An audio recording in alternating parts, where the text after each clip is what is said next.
The warm California sun cast long shadows across the streets of San Francisco as Sarah Martinez sat in the sterile examination room of St. Mary's Hospital.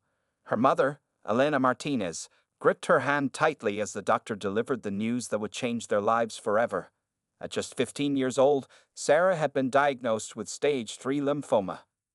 The teenage artist's world seemed to crumble around her. Just last week, she had been sitting in her favorite spot in Golden Gate Park, sketching the pigeons that gathered around the benches. Now, surrounded by medical charts and concerned faces, she struggled to process what this diagnosis meant for her future. Elena Martinez, who had raised Sarah alone since her husband's passing 8 years ago, fought back tears as she listened to the treatment plan. Working as a waitress during the day and a cleaning lady at night, she had always managed to provide for her daughter. But the medical bills the doctor was discussing seemed astronomical, even with their basic insurance coverage. Back home that evening, in their modest two-bedroom apartment in the Mission District, Sarah found herself drawn to her art supplies. While her mother made worried phone calls in the kitchen, she began painting, letting her emotions flow onto the canvas. Her hands moved almost automatically, creating swirling patterns of blues and purples that matched the turmoil in her heart. The walls of Sarah's small bedroom were covered with her artwork.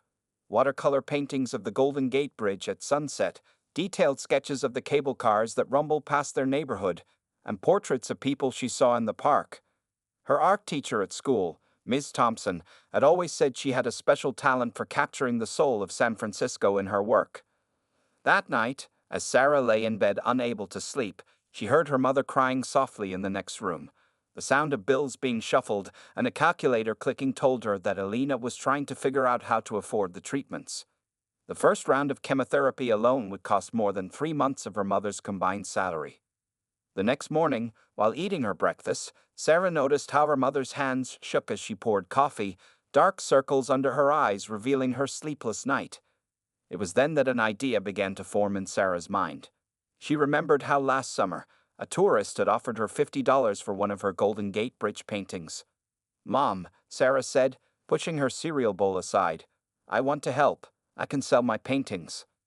Elena looked at her daughter with a mixture of pride and concern. "Maija, you don't need to worry about the money. You just focus on getting better."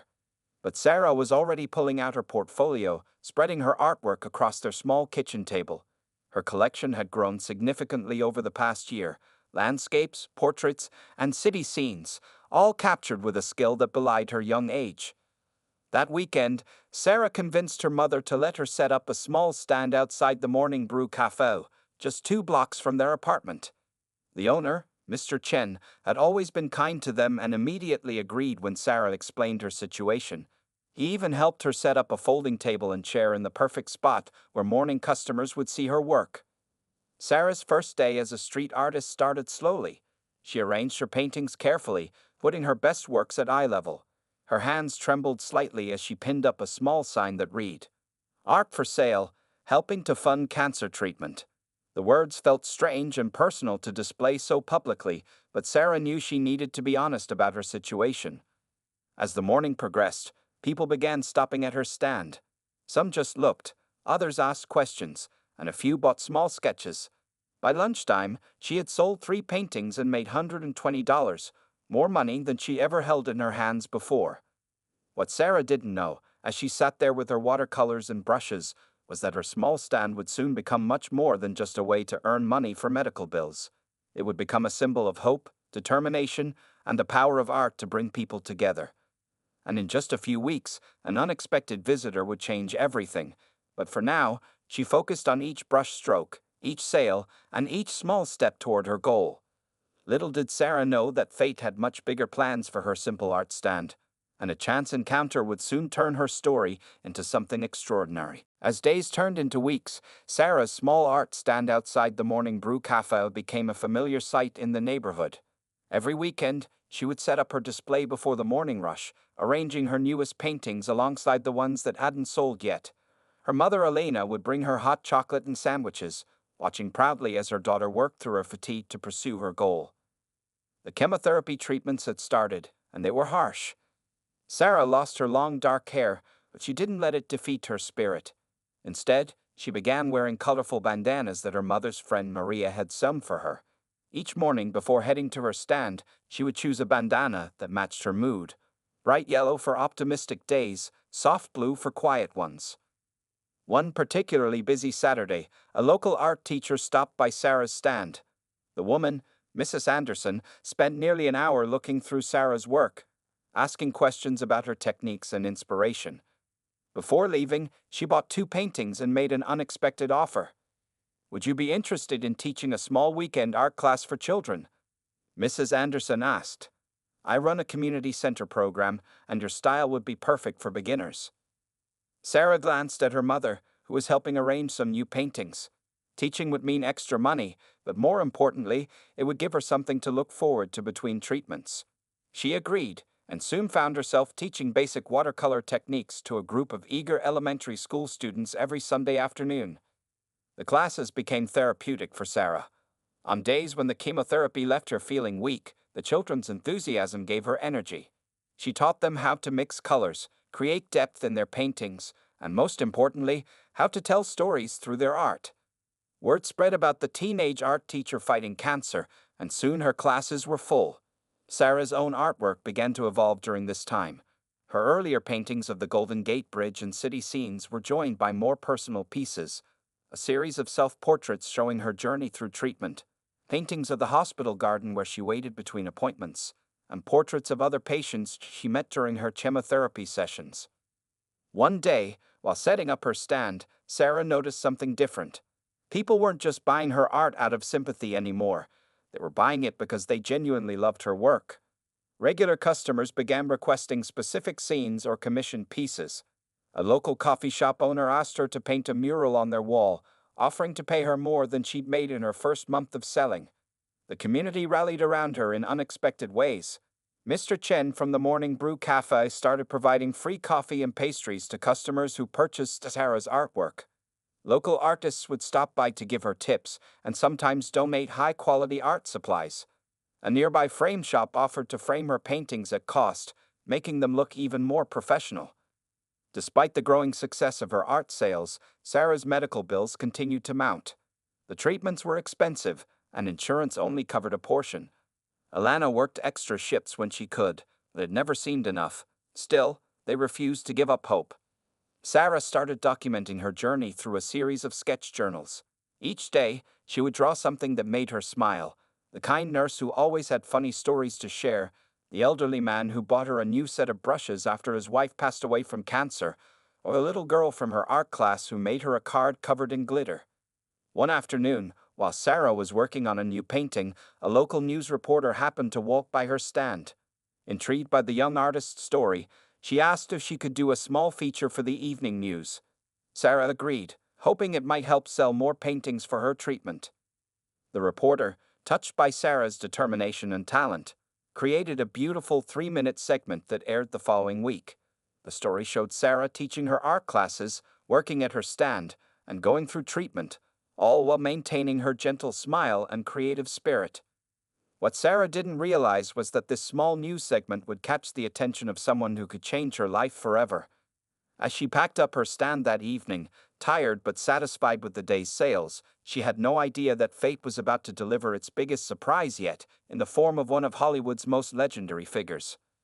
The next chapter of Sarah's story was about to unfold in a way that nobody, not even her biggest supporters, could have imagined. The local news segment about Sarah's art stand had an immediate impact on her small business. The morning after it aired, she arrived at her usual spot to find a line of people already waiting. Some had come from across the bay, having seen her story on the evening news. Others were local residents who had never noticed her stand before, but were now eager to support her cause. Among the crowd was Maria Chen, the wife of the Morning Brew Cafe owner, who quickly set up additional folding tables to help display Sarah's growing collection of artwork. The sidewalk transformed into an impromptu art gallery, with paintings propped carefully against chairs and hung from portable display stands that neighboring shop owners brought out. Sarah's mother, Elena, watched from the cafe doorway, wiping tears from her eyes as she saw complete strangers treating her daughter's art with such respect and admiration. The morning rush turned into an afternoon gathering, with people. A local art gallery owner, Mr. Thompson, pushed through the crowd to introduce himself. After examining several pieces, he offered to host a proper exhibition of Sarah's work in his downtown gallery. "Your talent deserves a professional showcase," he explained, handing her his business card. "And we'll donate half of the gallery's commission to your medical fund." The community's support extended beyond art sales. A group of local business owners formed a committee to organize fundraising events. The first was a street fair themed around local young artists, with Sarah's story as the centerpiece. Food trucks donated a percentage of their sales, and local bands performed for free, creating a festive atmosphere that drew hundreds of visitors. Sarah's art classes at the community center grew so popular that they had to move to a larger space. Parents reported that their children weren't just learning about art. They were learning about courage, persistence, and the importance of community. One mother shared how her shy daughter had started drawing pictures for other kids in her class who were having bad days, inspired by Sarah's example. Despite the growing attention, Sarah remained focused on her art and her health. The chemotherapy sessions were getting harder, and some days she could barely hold her brushes steady. But she discovered that even on her worst days, sitting at her stand and talking to people about art gave her strength. She started bringing her supplies to the hospital, sketching between treatments and giving away small drawings to other patients. A touching moment came when the hospital's pediatric ward invited her to paint a mural in their waiting room. Sarah designed a whimsical scene of the San Francisco Bay, where dolphins jumped over cable cars and seagulls wore tiny conductor hats. The project took her several weeks, working whenever she had the energy, but the joy it brought to young patients made every difficult moment worthwhile. The local paper ran a follow-up story about the mural, which caught the attention of several tech companies in the area. One company offered to create a website showcasing Sarah's art, making it possible for people to purchase her work online. Another provided high-quality printing services so she could sell affordable reproductions of her most popular pieces. As Sarah's following grew, so did the impact of her story. Other young artists in similar situations reached out to her, asking for advice on how to use their talents to help themselves and others. She began mentoring a few of them, sharing not just artistic techniques, but also the lessons she learned about perseverance and hope. One rainy afternoon, as Sarah sat at her stand working on a new painting, an elderly woman approached her quietly. The woman stood for several minutes, just watching Sarah work, before introducing herself as a retired art therapist. She explained how art had helped many of her patients cope with illness and offered to volunteer at Sarah's community center classes, bringing years of experience in therapeutic art techniques. The partnership proved invaluable, as Sarah learned new ways to help her students express their emotions through art. Together, they developed a program specifically for young people dealing with serious illnesses or family health crises, creating a safe space where art could help heal emotional wounds. As autumn approached, Sarah's stand had become more than just a place to sell art. It was a symbol of hope and community solidarity. Regular customers brought her hot tea on cold mornings, local florists would leave fresh flowers on her table, and passing musicians would often stop to play, creating an atmosphere of joy and creativity. Little did anyone know that the biggest surprise was yet to come, as fate prepared to bring an unexpected visitor to Sarah's humble art stand. Someone whose presence would transform her story from a local inspiration to a national sensation. It was a crisp Sunday afternoon in October when everything changed at Sarah's art stand. The morning fog had finally lifted, revealing one of those perfect San Francisco days that made the city's colors seem more vibrant than usual. Sarah was working on a new painting, her bandana matching the bright blue sky above, when the crowd around her stand suddenly grew quiet. At first, she didn't look up from her work. She was focused on getting the right shade of orange for a sunset scene of the Golden Gate Bridge, her brush moving carefully across the canvas. It wasn't until she heard someone clear their throat directly in front of her that she raised her eyes, and found herself looking into the unmistakable face of Clint Eastwood. The legendary actor stood there, hands in the pockets of his casual jacket, studying her paintings with intense interest. Sarah nearly dropped her brush, but years of practice helped her maintain her composure. Her mother, Alina, who had been arranging some new paintings nearby, froze in place, coffee cup halfway to her lips. "These are quite good," Eastwood said in his distinctive voice, picking up a painting of the Palace of Fine Arts. His presence had created a ripple effect through the street, with passers-by stopping in their tracks, phones discreetly emerging from pockets to capture the moment. Sarah managed to find her voice. "Thank you," Mr. Eastwood, she said, trying to keep her hands from shaking as she set down her palette. She noticed he was particularly interested in her series of city landscapes, especially the ones capturing the interplay of light and shadow across San Francisco's famous hills. What nobody in the growing crowd knew was that Eastwood was in town for a film festival, and his morning walk had accidentally brought him past Sarah's stand. He had noticed the gathering of people first, then the artwork, and finally, the small sign explaining the young artist's situation. "How long have you been painting?" he asked, moving on to examine a watercolor of Alcatraz shrouded in fog. Sarah explained how she'd been drawing since she could hold a pencil, but had gotten serious about painting after her father passed away. Art had become her way of processing emotions, and now it was helping her fight through her illness. As she spoke, Eastwood listened intently, occasionally nodding and asking thoughtful questions about her technique. Mr. Chen from the cafe, seeing the commotion, quickly brought out fresh coffee and his wife's famous almond cookies. Eastwood accepted both with grace, continuing his careful examination of Sarah's work. He seemed particularly moved by her series of hospital scenes, which captured both the difficulty and the hope found in such places. "This one," he said, pointing to a painting of the hospital garden where patients took their daily walks, "tells a whole story without a single word." The painting showed empty chairs waiting in dappled sunlight, with medical equipment visible through distant windows, a contrast of peace and medical reality that Sarah knew all too well. The crowd had grown larger, but maintained a respectful distance, creating a small bubble of calm around Sarah's stand. Local news photographers who regularly covered community events had appeared, their cameras clicking quietly as they documented the unexpected encounter. What happened next would be talked about in the neighborhood for years to come. Eastwood began asking about prices, but not for individual pieces. He wanted to know about Sarah's medical expenses, her treatment plan, and her dreams for the future. His questions were direct but gentle, showing genuine concern for the young artist's situation. Elena, who had finally recovered from her initial shock, began explaining their situation, the mounting medical bills, the insurance complications, and their ongoing struggle to fund Sarah's treatment. As she spoke, Eastwood's expression grew more determined. A small boy from Sarah's art class pushed through the crowd, clutching one of her paintings that he bought with his saved allowance. When Eastwood noticed him, he knelt down to the child's level, asking what he thought about Sarah's art. The boy's enthusiastic response about how Sarah had taught him to paint with his heart brought a rare smile to the actor's weathered face. As the afternoon sun began to shift, casting long shadows across the street, nobody in the crowd could have predicted what Eastwood was about to do. He turned back to Sarah's display, his decision made, though he hadn't yet revealed it. The next few minutes would transform not just Sarah's life, but would remind everyone present about the power of human kindness and the unexpected ways hope can arrive. The silence that had fallen over the crowd broke when Clint Eastwood reached into his jacket pocket and pulled out his checkbook. He turned to Elena, speaking in low tones that only she and Sarah could hear. "How much are the total medical expenses?" he asked directly, his pen poised above the check. Elena hesitated, overwhelmed by the question. Sarah reached for her mother's hand and squeezed it gently before answering herself.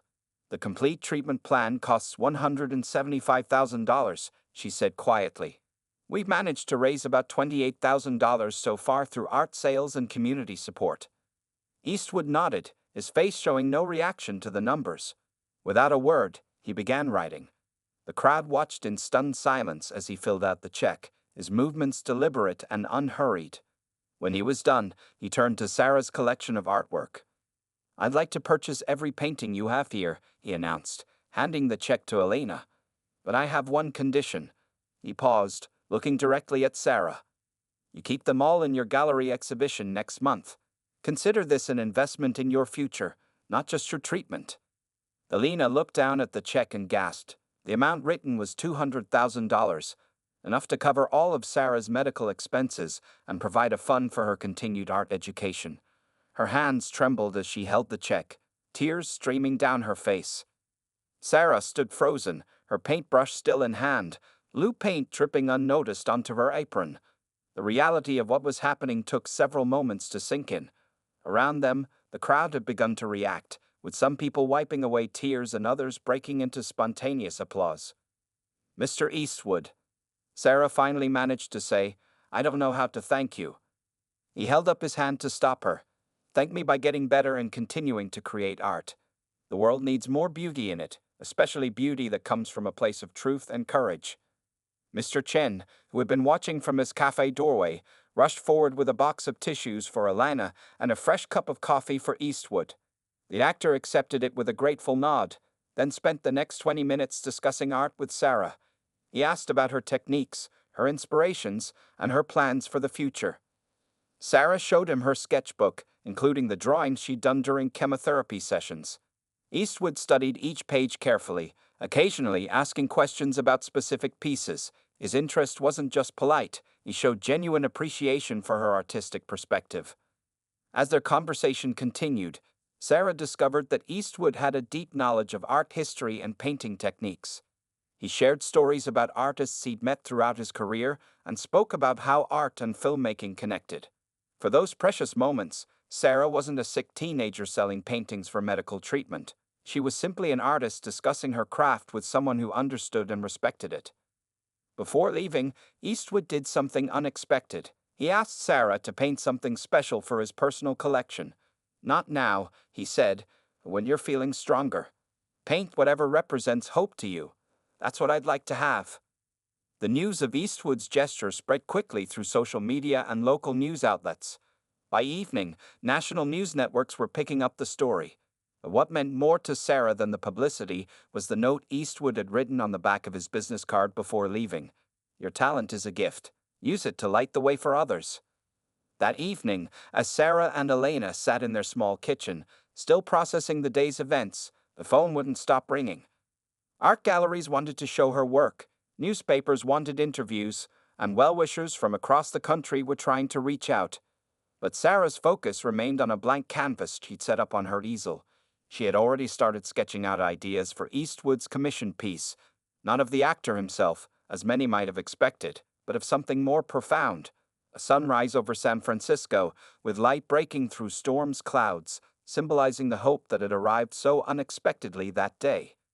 The investment in Sarah's future would prove to be more valuable than anyone could have imagined, setting in motion a series of events that would impact not just her life, but the lives of many others facing similar challenges. The morning after Clint Eastwood's visit, Sarah's quiet art stand transformed into the center of a media storm. News vans lined the street, their satellite dishes reaching toward the sky like metal sunflowers. Reporters clutched coffee cups from Mr. Chen's cafe, waiting for Sarah to arrive for what had become her regular weekend setup. When Sarah and Elena approached, they were momentarily overwhelmed by the flash of cameras and the forest of microphones thrust in their direction. Mr. Chen, seeing their discomfort, quickly ushered them through his cafe's back entrance, giving them a moment to collect themselves. "Good Morning America wants to do a live segment," Elena told Sarah, scrolling through the dozens of messages on her phone, "and the San Francisco Chronicle is sending their arts editor for an interview." Sarah sat quietly, adjusting her bright purple bandana, her lucky one, and took deep breaths. The previous day's events still felt like a dream, but the check safely deposited in their bank account was very real. Outside, the crowd had grown even larger than the day before. Local artists had begun setting up their own stands nearby, creating an impromptu art fair. Someone had hung a banner that read "San Francisco's Heart of Art" across the street. When Sarah finally emerged to set up her stand, she was surprised to find many of her regular customers forming a protective circle around her usual spot. They helped her arrange her remaining paintings, the ones that weren't part of Eastwood's purchase, and kept the media at a respectful distance. The first interview was with a local morning show. The reporter, touched by Sarah's story, asked about her journey as an artist rather than focusing solely on Eastwood's visit. Sarah spoke about her art classes at the community center, the children she taught, and her dreams of opening her own gallery someday. As she talked, she continued to paint, her hands steady despite the cameras. She had learned during her treatment that keeping her routine helped manage anxiety, and today was no different. Her current piece, a vibrant scene of butterflies emerging from chrysalises, seemed particularly fitting. By midday, Sarah's story had gone viral. Social media was flooded with images of her artwork, and her newly created website crashed from too much traffic.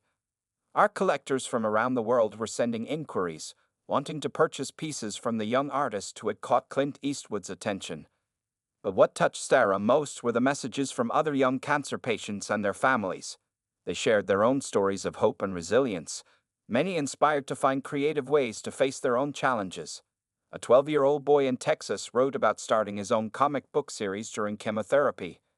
A teenage girl in Chicago shared photos of the jewelry she made during hospital stays. Elena, watching her daughter handle the attention with grace, couldn't help but marvel at how much had changed in just 24 hours. The medical bills that had kept her awake at night were now taken care of, and Sarah's future seemed brighter than ever. The afternoon brought a surprise visit from Sarah's oncology team. Dr. Martinez, her lead physician, brought his young daughter who had been begging to meet the artist everyone was talking about. Sarah spent time teaching the little girl how to mix watercolors, demonstrating the same patience she showed all her students. Local galleries began calling, each wanting to host her upcoming exhibition. Mr. Thompson, who had offered his gallery space earlier, stood by his original offer, refusing to be swayed by larger venues' proposals. His loyalty touched Sarah, and she decided to keep her first show in his modest but welcoming space. As the day progressed, something unexpected began to happen. Other street artists, inspired by Sarah's story, started offering free art lessons to children facing medical challenges. A nonprofit organization approached Sarah about becoming their ambassador for arts and healing programs. The media coverage had created a ripple effect, highlighting not just Sarah's talent and Eastwood's generosity, but the power of community and art to heal and unite people. News segments began featuring other young artists facing medical challenges, creating a movement that went far beyond one afternoon's chance encounter. By sunset, Sarah was exhausted but happy. She packed up her supplies, said goodbye to the remaining reporters, and headed home with her mother. On their kitchen table, she found a special delivery. A package from Eastwood's office containing high-quality art supplies and a simple note, "For your next masterpiece." The day's events had changed everything, but Sarah knew this was just the beginning of a much bigger story, one that would inspire others to find their own light in the darkness. In the months that followed the life-changing encounter with Clint Eastwood, Sarah's journey took new and unexpected turns. Her hospital room transformed into an artist's studio, with watercolors and sketchbooks scattered across every available surface. The nurses grew accustomed to finding paint-stained paper towels mixed in with medical supplies, and doctors would often pause during their rounds to admire her latest works. The chemotherapy continued its harsh course, but Sarah found strength in her art that surprised even her medical team. Dr. Martinez noted that her vital signs were consistently better on days when she painted. He began scenes for his private collection. The project gave her something to focus on besides the nausea and fatigue. Her hospital room soon became a gathering place for other young patients. What started as casual visits to see her paintings evolved into impromptu art therapy sessions. The pediatric ward's head nurse, Ms. Thompson, noticed the positive impact and worked with hospital administration to establish a proper art program for patients, with Sarah as its inspiration. Elena watched her daughter's transformation with pride and amazement. The girl who had once been overwhelmed by her diagnosis was now mentoring others through their own health battles. She had developed a particular talent for helping younger children express their fears and hopes through art, creating a safe space where they could be both patients and artists. Sarah's online presence grew steadily, managed by a kind-hearted tech volunteer who had read about her story. Her artwork began selling internationally, with collectors particularly interested in her Hospital Dreams series, paintings that captured moments of joy and human connection amidst the clinical setting of treatment centers. One morning, during a routine checkup, Sarah's oncologist shared news that brought tears to everyone's eyes. Her cancer was responding remarkably well to treatment. The tumors had shrunk significantly, and her blood work showed promising improvements.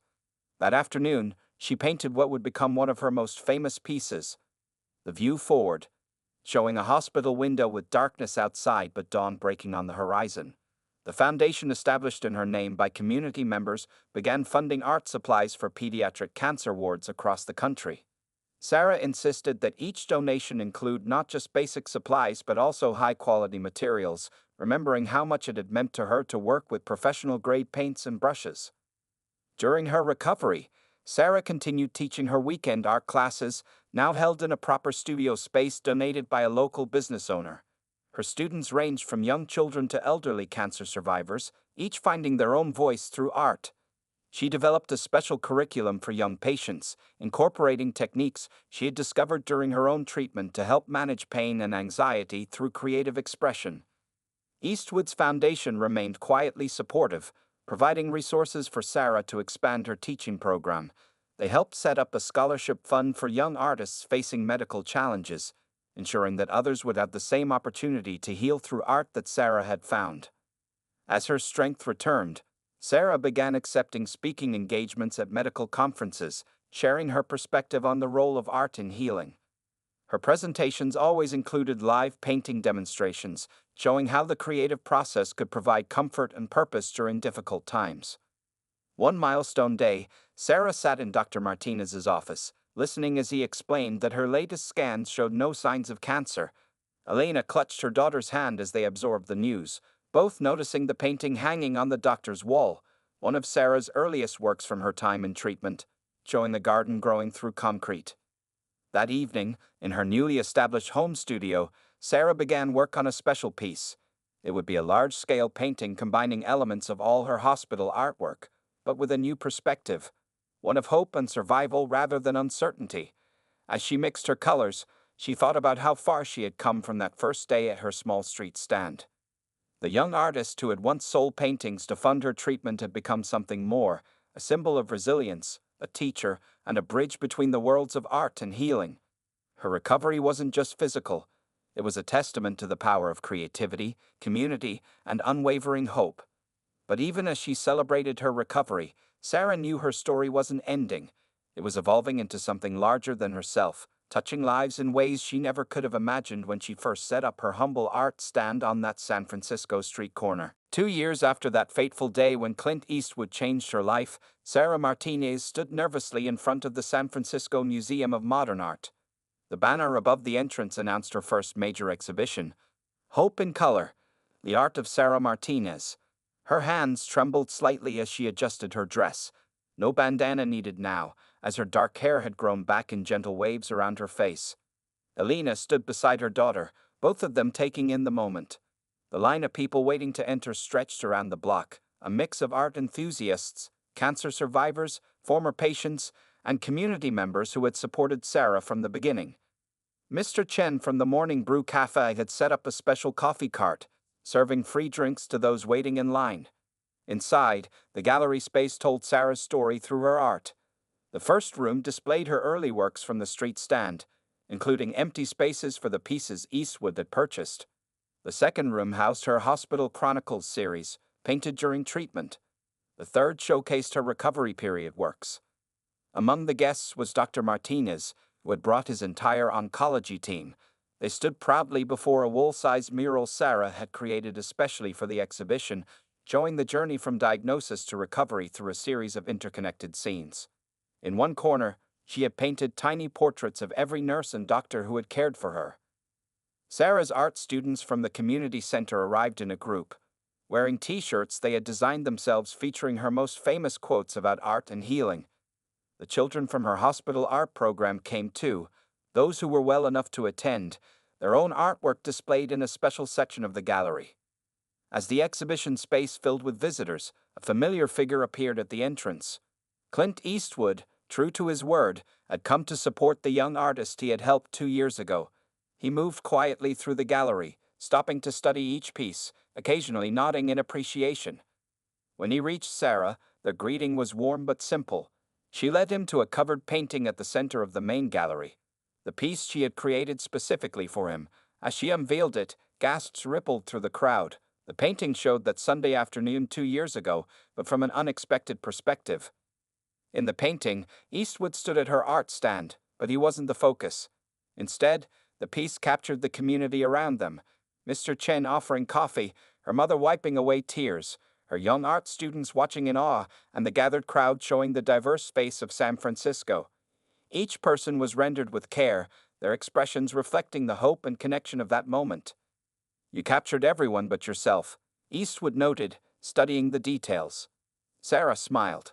I'm there, she said, pointing to a reflection in the cafe window, a young artist at her easel, paintbrush raised, creating the very scene the viewer was observing.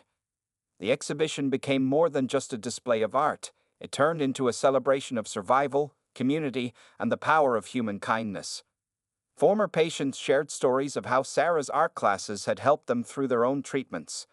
Parents spoke about how their children had found courage through creativity. Later that evening, Sarah gave a speech that brought tears to many eyes. She talked about the day she set up her first art stand, desperate to fund her treatment. She spoke about the community that rallied around her, the unexpected angel in Clint Eastwood, and the discovery that art could heal not just the artist, but those who experienced it. She announced the establishment of a permanent art therapy program at several local hospitals, funded by the proceeds from her exhibition. The program would ensure that other patients would have access to art supplies, teaching, and the therapeutic benefits of creative expression. As the evening drew to a close, Sarah found a quiet moment alone in the gallery. She stood before her first painting from the street stand, a simple view of the Golden Gate Bridge at sunset. Next to it hung her latest work, the same bridge, but now painted with the depth and confidence of an artist who had found her true voice. The journey from that first street stand to this moment had been more than just a path from illness to health. It was a testament to the power of art, kindness, and community. Sarah had not just survived, she had created something lasting that would continue to help others find their own path through darkness into light. As she turned to rejoin the celebration, Sarah caught her reflection in the gallery window, no longer a sick teenager selling paintings for treatment, but a strong young artist who had transformed her struggle into a gift for others. Her story had come full circle, but in many ways, it was just beginning.